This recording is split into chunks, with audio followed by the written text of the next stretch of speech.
हमारा बैठक हुआ और एक चिट्ठी हम लोगों ने 14 तारीख को अध्यक्ष जी के पास जमा किया था। उसके आधार पे मुझे 15 तारीख को बुलाया गया था, लेकिन 15 तारीख को मुझे कलकत्ता में एनफोर्समेंट डायरेक्टोरेट ने बुलाया था। पूरा दिन सुबह 11 बजे से लेकर रात को 11 बजे तक मुझे इंटरोगेट किया गया, 11-12 घंटा।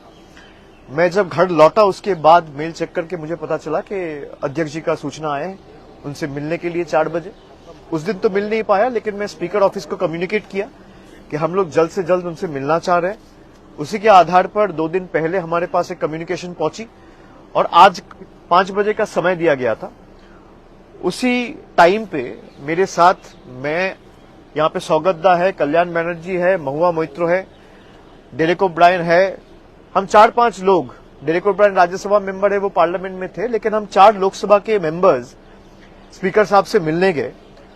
और आज हमारे बैठक के पहले महुआ मोइत्रो आके पार्टी के तरफ से, मैं ये आपको दिखाना चाहता हूं, आप लोगों ने पिछले 5-7 दिन का जो डेवलपमेंट है वो सब लोगों ने देखा है।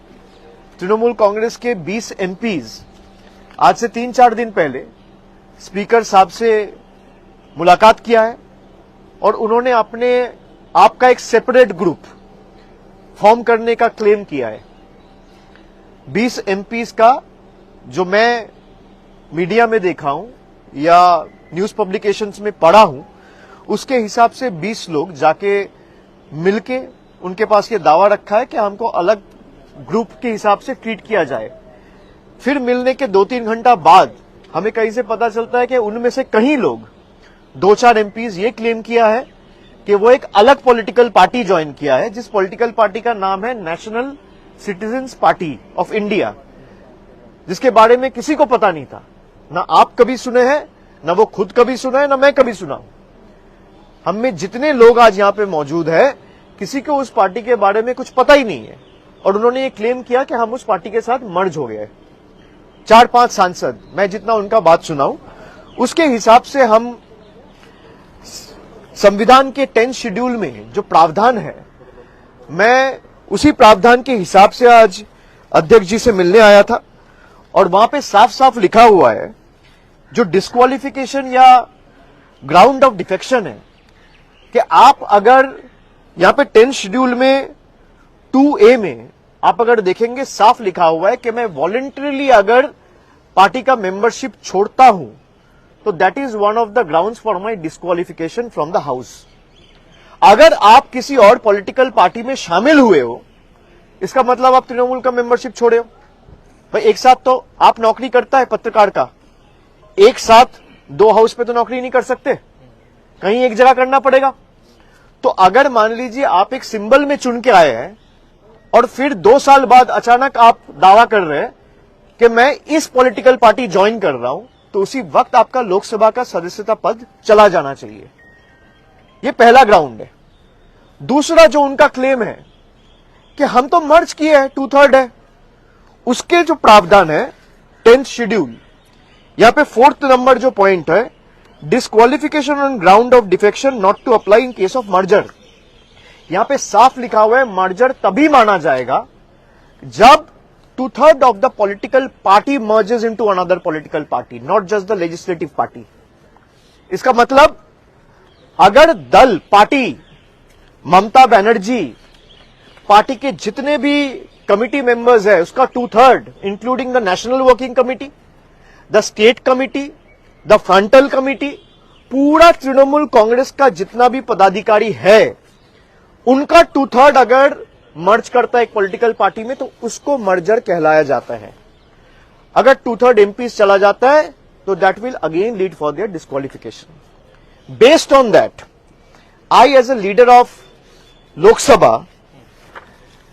of Trinamool Congress, I have submitted 20 different disqualification petitions. मैं एक आपको दिखाता हूं। ऐसे 20 डिस्क्वालिफिकेशन पिटिशंस, मुझे नहीं लगता इंडिविजुअल डिस्क्वालिफिकेशन पिटिशंस पिछले कई साल में सदन में किसी ने फाइल किया है। कुछ कलेक्टिवली फाइल हुआ है। 20 सांसद के खिलाफ डिस्क्वालिफिकेशन पिटिशंस आज अध्यक्ष जी के पास हम लोग जमा दिया है। कि अगर आप सदस्यता पद छोड़ के कहीं और जाते हो, जो आप में से कई लोग मीडिया में बोला है, और ये मर्जर इनवैलिड है, both are enough to disqualify you from your membership in the house. और हमारे पक्ष से हम चारों ये मांग रखे हैं कि ही इज द एडजुडिकेटर, इसका एडजुडिकेशन सारे प्रावधान के हिसाब से जल्द सुप्रीम कोर्ट का भी एक आदेश है जहां पे 3 महीने के अंदर कोई भी मामला या फैसला लेने के लिए स्पीकर को बोला गया है कि 3 महीने के अंदर या 4 महीने के अंदर वो करना पड़ेगा। तो हम लोग ने सारा केस लॉज के जितने भी हमारे पास सुप्रीम कोर्ट के जजमेंट्स थे वो कल्याण दा भी लेके आए थे, और मैं भी अलग से 6-7 जजमेंट उनके सामने उनका टेबल में आज प्लेस किया हूं। जितने भी 10th शेड्यूल लेके जजमेंट है सब इनके खिलाफ है। जो ये सेपरेट ग्रुप वाली ये ग्रुप क्लेम कर रहा है कि हमारे सिटिंग अरेंजमेंट अलग हो, हमारे लिए चीजें अलग हो, हमको अलग ट्रीट किया जाए, हमारे में से किसी को लोकसभा लीडर चुना जाए, हमारे में से किसी को चीफ व्हिप चुना जाए, हमारे में से किसी को डेप्यूटी लीडर चुना जाए, ये हो ही नहीं सकता। सबसे पहले आप डिस्क्वालीफाई होंगे। अगर इनमें थोड़ा भी इंटीग्रिटी है तो अपना पद छोड़ दे, पद छोड़ के लोकतांत्रिक तरीके से, भाई आपको तृणमूल से दिक्कत है, जो सांसद तृणमूल छोड़ के अभी एनसीपीआई में गया है वो तो यही कह रहा है कि हम पार्टी से खुश नहीं है, भाई तो अपना पद छोड़ दीजिए, कोई मना नहीं है, कोई रोक के नहीं रखा है। अगर आप सच्ची में पॉलिटिक्स में इंटीग्रिटी में विश्वास रखते हो, ऑनेस्टी में विश्वास रखते हो, तो कौन मना कर रहे हैं? आप छोड़ दीजिए, चुनाव होगा, आप बीजेपी का टिकट में, एनसीपीआई का टिकट में, कांग्रेस का टिकट में, तृणमूल का टिकट में या सीपीएम का टिकट में लड़ा जाएगा। सब पार्टी के उम्मीदवार लड़ेंगे, जनता फैसला लेगा कौन जीतेगा कौन हारेगा। आप वैकेट कर दीजिए अपना सीट। ये सब के साथ ये 20 लोग जिस तरीके से बेईमानी करके ये संविधान को एकदम डिसोबे करके, डिसरेस्पेक्ट करके, 10th शेड्यूल का धजिया उड़ा के, जिस तरीके से लोगों के मैंडेट के साथ खिलवाड़ करके उन्होंने अपना जमीर, अपना सम्मान और अपना ईमान बेचा है, बंगाल के जनता इनको कभी माफ नहीं करेंगे। इनके पास कई लोगों को अभी सेंट्रल सिक्योरिटी मिला है।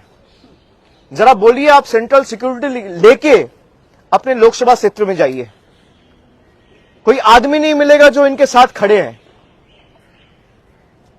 किसी को ईडी से बचना है, किसी को सीबीआई से बचना है, किसी को पैसा मिल रहा है, किसी को धमकाया जा रहा है। और जब मैं कह रहा हूं पैसा मिल रहा है, धमकाया जा रहा है, आई हैव कॉन्क्रीट प्रूफ।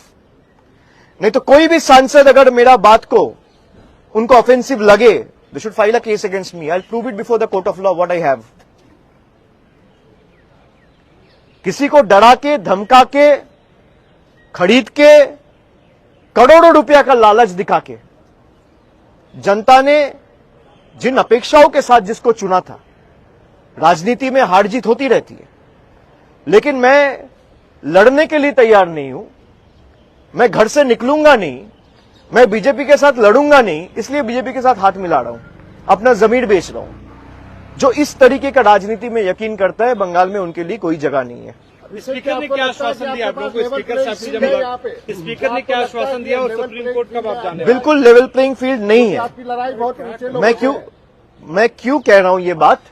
क्योंकि पिछला 1-1.5 महीना का जो राजनीति है, जिस तरीके से पार्टी को तोड़ा जा रहा है, और आप खाली बंगाल में नहीं, अभी महाराष्ट्र में भी आप देख रहे हैं कि एक बार शिवसेना को तोड़ दिया गया, शिवसेना का 2 टुकड़ा किया गया, फिर दूसरे टुकड़े का और एक टुकड़ा बनाया जा रहा है अपने फायदे के लिए।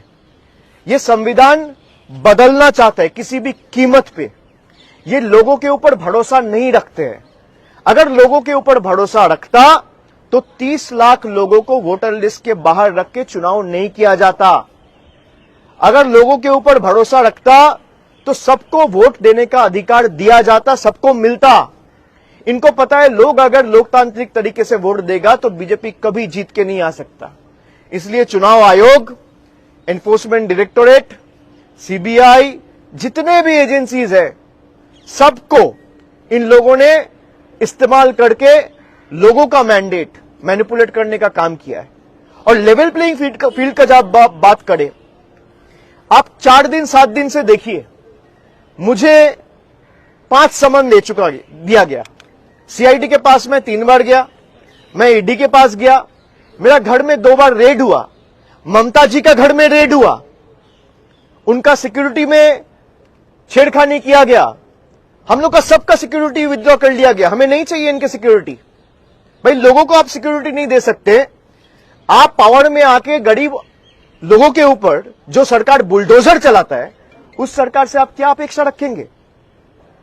लेकिन हमने अपना केस स्पीकर साहब के सामने रखा है और अध्यक्ष जी को हमने ये अनुरोध किया है कि जल्द से जल्द इस पे आप कार्रवाई करें, दोनों पक्ष को सुने, क्योंकि आप अगर संविधान के हिसाब से जाएंगे या सुप्रीम कोर्ट के जो जजमेंट है वो साफ इनके खिलाफ जाता है।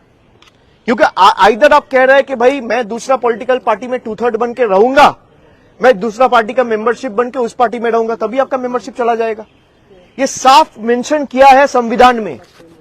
या तो संविधान गलत है या फिर आप गलत है, दोनों में कोई एक गलत तो होगा।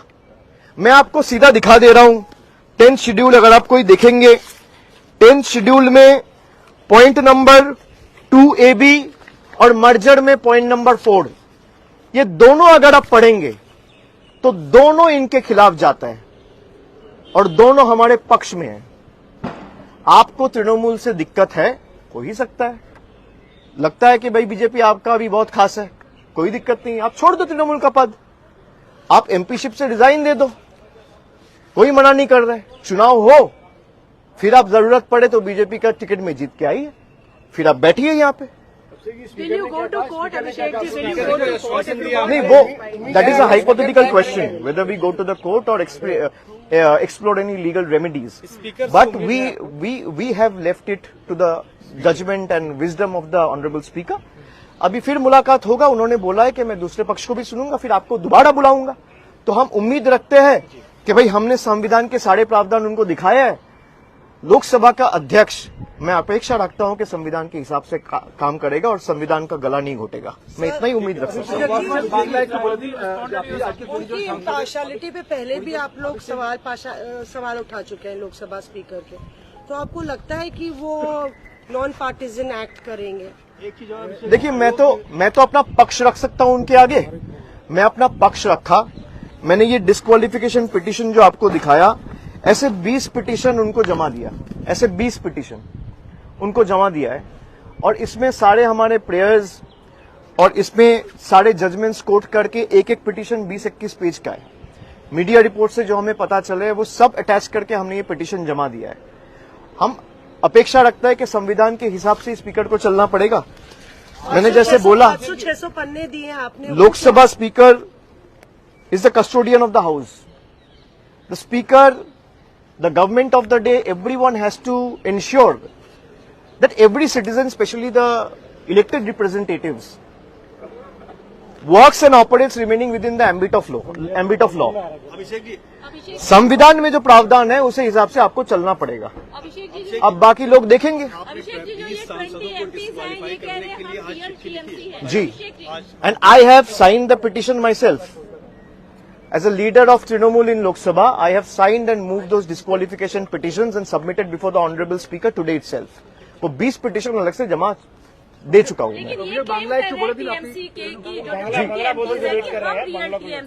हमारे पास मेजोरिटी है, वी आर रियल टीएमसी। आपका क्या कहना है इस पे, क्योंकि असली नकली को लेकर बहुत सारी चर्चा हो रही है।